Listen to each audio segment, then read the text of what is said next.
Alexander and the Terrible, Horrible, No Good, Very Bad Day by Judith Viorst, illustrated by Ray Cruz.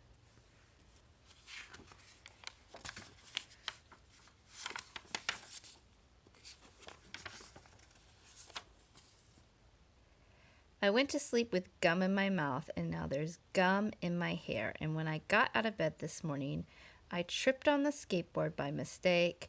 I dropped my sweater in the sink while the water was running, and I could tell it was going to be a terrible, horrible, no good, very bad day.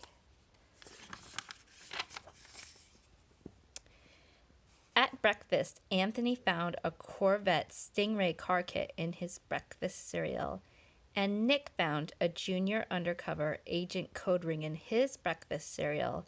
But in my breakfast cereal, all I found was breakfast cereal. I think I'll move to Australia. In the carpool, Mrs. Gibson let Becky have a seat by the window. Audrey and Elliot got seats by the window too. I said I was being scrunched. I said I was being smushed. I said if I don't get a seat by the window, I'm going to be car sick. No one even answered. I could tell it was going to be a terrible, horrible, no good, very bad day.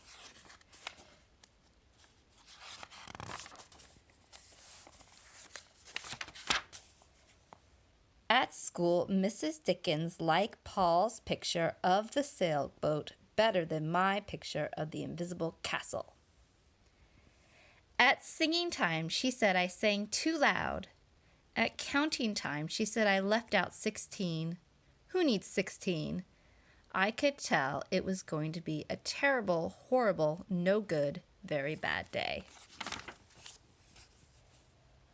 I could tell because Paul said I wasn't his best friend anymore. He said that Philip Parker was his best friend, and that Albert Mayo was his next best friend, and that I was only his third best friend. I hope you sit on a tack, I said to Paul. I hope the next time you get a double-decker strawberry ice cream cone, the ice cream part falls off the cone and lands in Australia.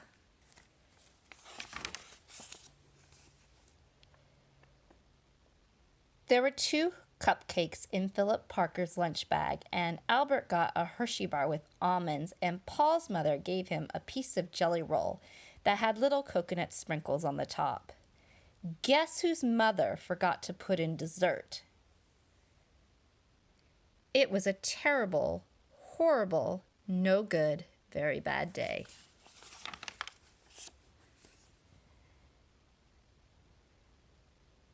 That's what it was, because after school, my mom took us all to the dentist, and Dr. Fields found a cavity just in me.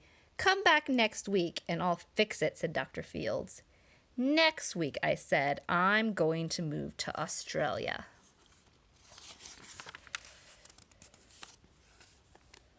On the way downstairs, the elevator door closed on my foot, and while we were waiting for my mom to go get the car, Anthony made me fall where it was muddy, and when I started crying because of the mud, Nick said I was a crybaby, and while I was pushing Nick back for saying crybaby, my mom came back with the car and scolded me for being muddy and pushing. I was having a terrible, horrible, no good, very bad day. I told everybody. No one even answered.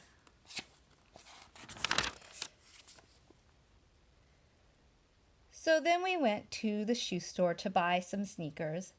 Anthony chose white ones with blue stripes. Nick chose red ones with white stripes. I chose blue ones with red stripes, but then the shoe man said, "We're all sold out. They made me buy plain old white ones, but they can't make me wear them."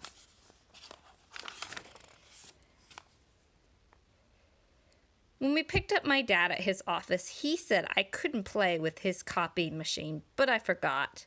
He also said to watch out for the books on his desk. and I was as careful as I could be, except for my elbow. He also said don't fool around with his phone, but I think I called Australia. My dad said, please don't pick him up anymore. It was a terrible, horrible, no good, very bad day.